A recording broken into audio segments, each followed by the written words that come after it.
Hey everybody, it's Jason Blaha here, and today I want to chat with you guys a little bit about something that I've been observing in myself, and one of the reasons I went back to doing a keto diet. And it also has to do with me talking to quite a few middle-aged athletes I know who sometimes compete in multiple endeavors. I know guys who do both powerlifting and BJJ, for example, who are in their 40s. And talking to different people, looking at some of the research and listening to what a lot of people are doing is one of the reasons I went back to a ketogenic diet after I was also convinced that it isn't necessarily a health risk for all demographics. And the fact that I always historically did best on this sort of diet. I mean, realistically speaking, just me eating to satiety on a normal bro chicken and rice type diet. So I got up to 255 again last year. And I got my body fat up to like 25, 26% without actively trying to bulk. Whereas when I do the ketogenic diets, I tend to be slightly leaner. I tend to be at a lighter body weight, and I don't suffer any performance issues. So for me, it is a big deal. And if we're going to come down to health, we can argue about blood markers to some extent. But if I tend to stay at a lower body fat and leaner and feel good and have good performance in the gym, that is going to be ideal for my health and longevity. I mean, let's be realistic here. Carrying extra body fat is actually a larger risk to health than anything else. And so any diet that allows me to stay leaner and perform better and continue to lose body fat is going to be ideal for health. But let's talk about some of the stuff with inflammation, work capacity, all of that. Inflammation is a big deal. And I know this is a point that comes up in a lot of the debates we see online and everything else. You'll see various vegan advocates talk about saturated fat being linked to more inflammation. And that's true. Higher circulating blood levels of saturated fat absolutely seem to increase inflammation. No one's denying that. However, that isn't what happens on this form of diet. And this isn't me making it up. You guys can go spend the next day, if you want, looking into Alzheimer's research, looking into epilepsy research, and what you generally find is the opposite. What you find is that this form of diet has lower circulating levels of saturated fat in the blood. You have lower circulating levels of saturated fat. Now, there's a lot of speculation as to why that is. Some of it might have to do with the fact that your body just starts burning more saturated fat for fuel. And then we kind of come back over to that point of what you feed your body is what it burns. Everyone knows that. That's one reason the extra fat burning of the keto diet isn't touted automatically as more fat loss, because it isn't. You're still bound by calories in, calories out. And your body is feeding off of what you feed it. And that makes sense. But that's one of the things that you notice is that total inflammation in the body goes down. All right? Every study that's looked at it has found this. Inflammation levels go down, and that's one of the reasons it's used to treat certain medical conditions successfully.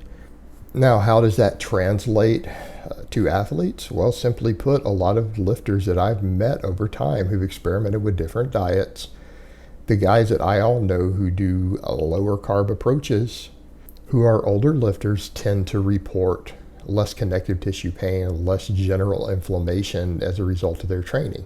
Now, I understand that that's anecdotal evidence, but it's something I've noticed is consistent, and it's something that I noticed for me personally. I'm training with more workloads right now than I was before on the higher carb diet, and yet I'm not getting the same connective tissue inflammations. I am able to control these things better. It does seem to be working better in that regard.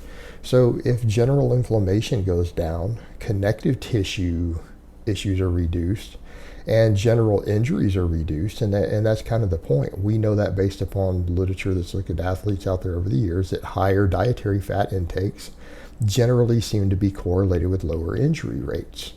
Again, we could speculate as to why that is, but that does seem to be the general trend. And if we're dealing with things like connective tissue inflammation, that's very possibly one of the reasons.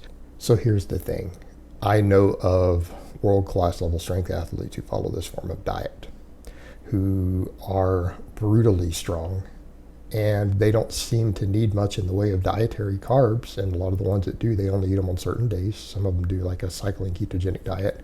I know guys out there who are brutally strong, who follow this sort of eating plan, and it doesn't seem to interfere in any way with their performance. So we can argue that carbohydrates through the insulinogenic response are probably more directly anabolic, probably slightly so, and I don't think that we can disagree with that point, and that's okay.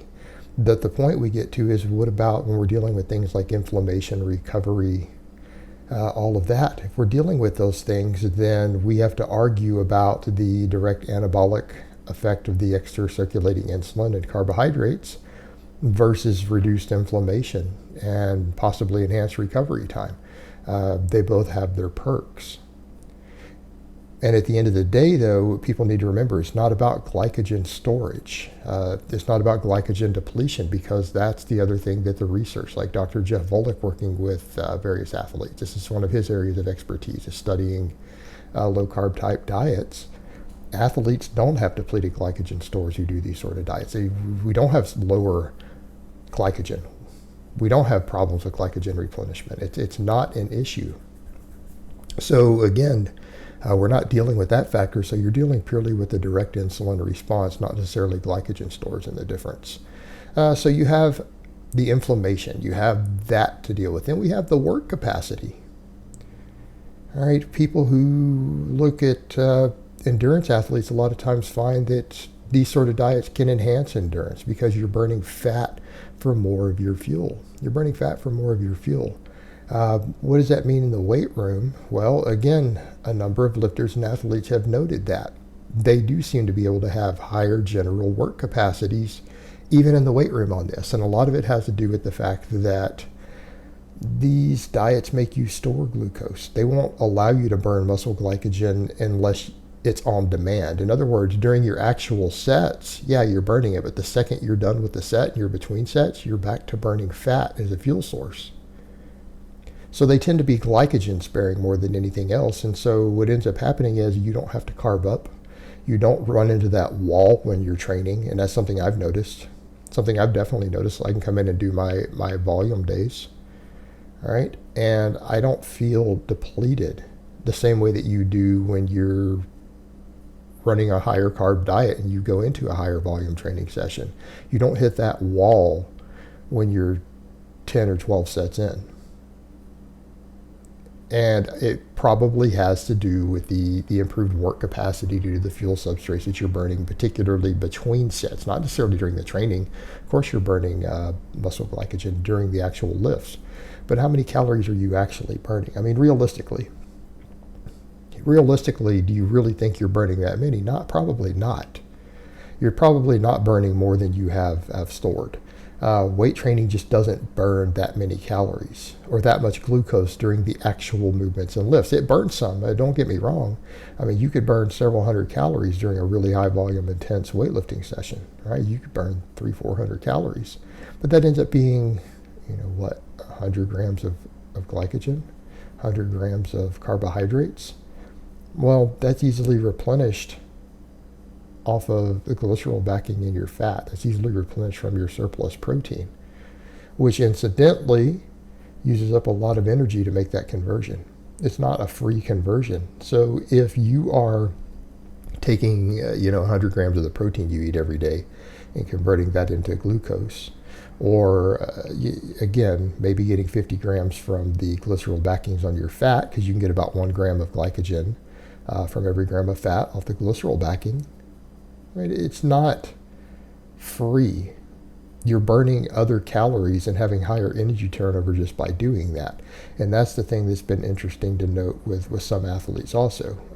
There's been data that suggests, and again, go look at Dr. Jeff Volek's stuff, that their resting metabolic rate even is higher. So their total energy turnover seems to be slightly higher once they're keto adapted. And it probably has to do with replenishing muscle glycogen. Probably has to do with replenishing muscle glycogen off of these other substrates. And again, I could be wrong, but the point is, it doesn't seem to be an energy issue.